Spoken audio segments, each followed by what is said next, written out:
Kaufman is a live YouTube channel. I look at comic books new and old. Today I'm looking at Amazing Fantasy number 2. This is a 5-part mini-series by Marvel Comics. It's written and drawn by Kaare Andrews. He's got his name here with the science fiction logo here. I love this cover. It's almost like a Frank Frazetta painting, the 70s sci-fi artist. Same with the cover to the first issue that I reviewed yesterday. These covers just have that throwback feel to them. They've got like fake edging on the side here to make it look worn. It's just really nicely done. A totally different kind of package that you'd get from Marvel Comics. Really doing it right here on this miniseries. This came out in this issue came out in October of 2021, so it's a few years old. But we've got Spider-Man here fighting this giant serpent, trying to protect this woman in distress here, a damsel in distress. There's a treasure chest down here. They're underwater. Really cool colors, making it look underwater like that. Just really love these covers. So the story starts out with some of the other Black Widows here, and they shoot some of these reptilian creatures who had captured Spider-Man back in the first issue. And we see this cloaked character saying, "I've arranged for help." Spider-Man gets his mask ripped off here, and then we realize this is all just a dream sequence by Peter. So as confusing as the first couple pages were, it's just a dream sequence, but it does kind of play into some things.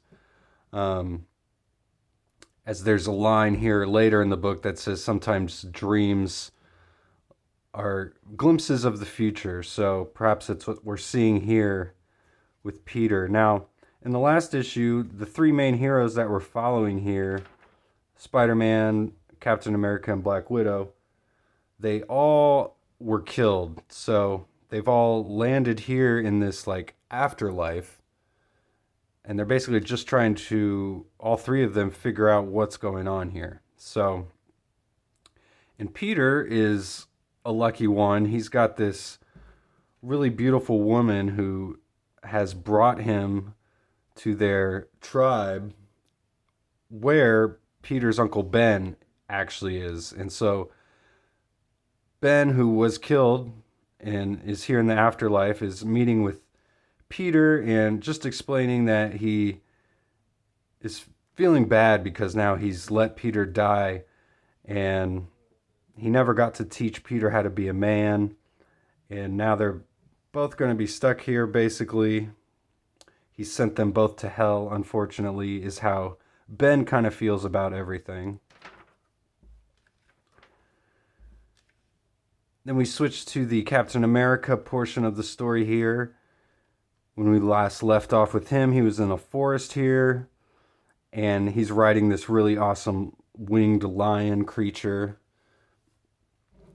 And he's met up with this another beautiful woman here, and she's got this child who doesn't have a name, and she explains that all the male children of their tribe, they don't have names.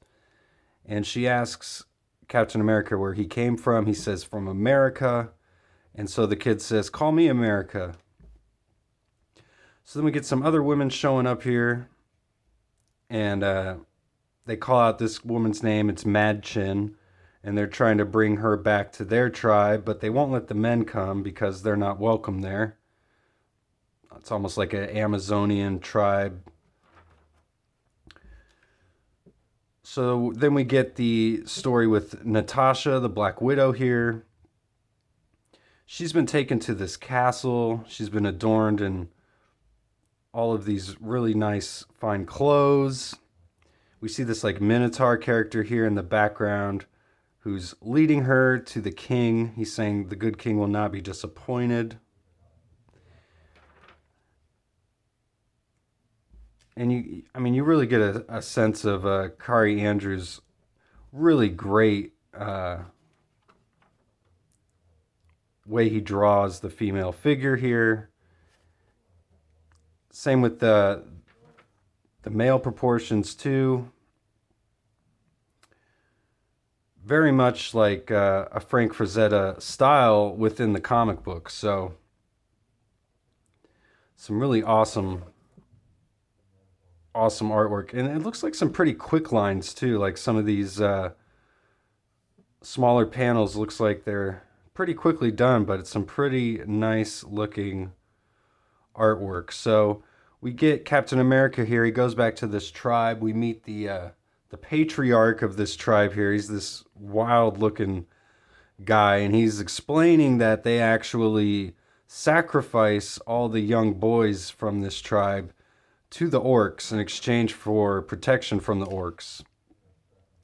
So Captain America just punches this guy out, and he's going to try to put a stop to this practice here in this land. So then we get Spider-Man here and Ben and this bird woman, and they go and find these dragons, and they're going to go fly some dragons. So really leaning into the fantasy title of this amazing fantasy book.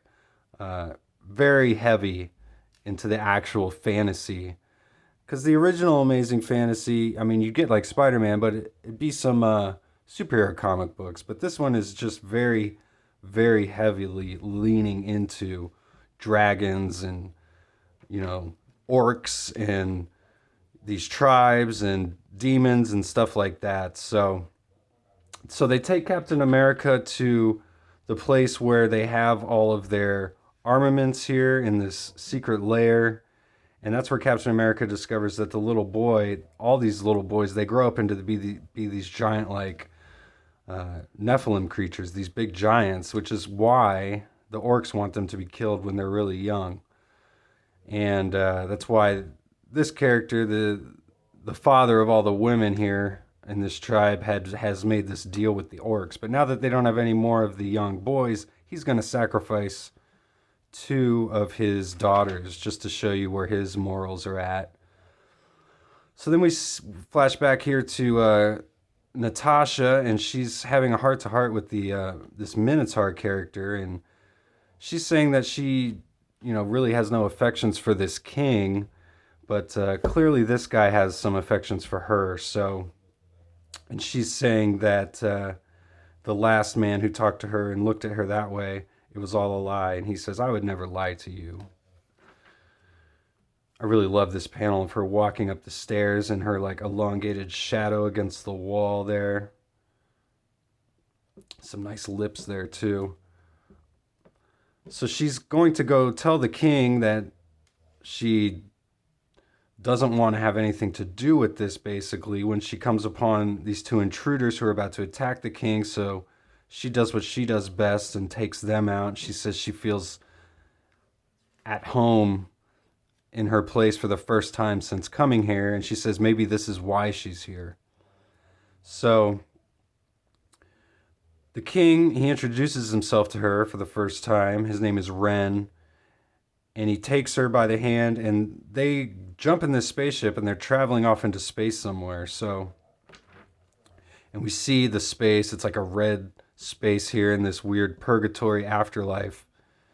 And we see a new character here saying the escalation is at hand, just as you foretold. The good king comes to ask for an alliance. The king is a fool.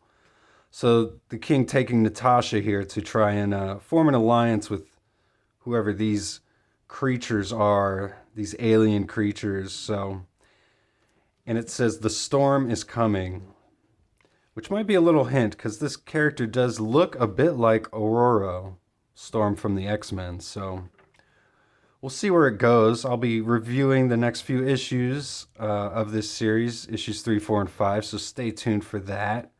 And like I said, I reviewed issue 1 yesterday, so go check that out. There's some cool little Easter eggs here at the end of the book, too. We see the actual sketch cover for this issue by Kaare Andrews, which is pretty cool. And we get some extra little thumbnails of the original pencils of these pages. So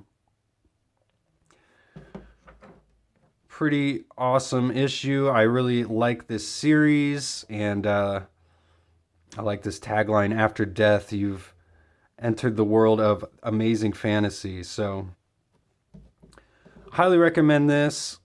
And thanks again for watching. Please like and subscribe if you like videos like this. And I'll see you guys on the next one.